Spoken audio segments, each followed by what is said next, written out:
So before we hop into the price that's paid to experience a life of ever-present happiness, let's review for a moment what the word real means.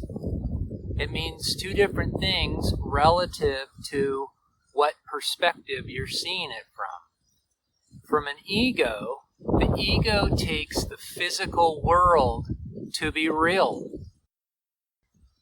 And it takes consciousness for yourself to be unreal. It's some mystical place that is only in the spiritual world somehow. It's nothing physical. I can't know it with my mind, and therefore it's not real. What is real to the self is the one reality of itself, of consciousness. And so when it looks into the world, it sees the world as real also. But it only knows itself, so it only knows the underlying reality of the world. It only sees itself as the one reality. So comparing these two, what ego believes to be real, which is physical matter, and that self believes that to be unreal, and what's real to the self, which is just the one reality of awareness, of consciousness, the underlying reality of the physical world. So you could say that anything that the ego knows, it believes it to be real. Hence, that's why it thinks that your mind is real. It thinks that this mind that you believe is real is actual reality. And it's this mind that comes and goes. It fluctuates. It comes in and out of existence. It goes away every night in sleep and then arises back again. How can anything that comes and goes be real? It can't.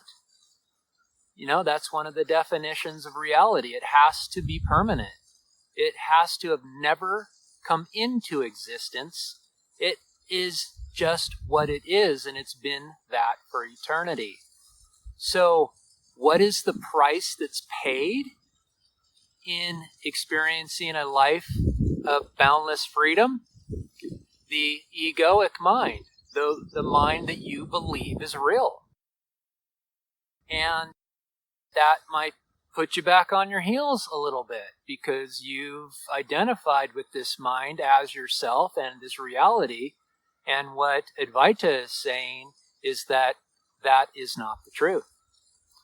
It's what remains after the egoic mind sloughs off. And that which remains is reality, is the universal mind that you could call it. The mind of awareness, the mind of totality.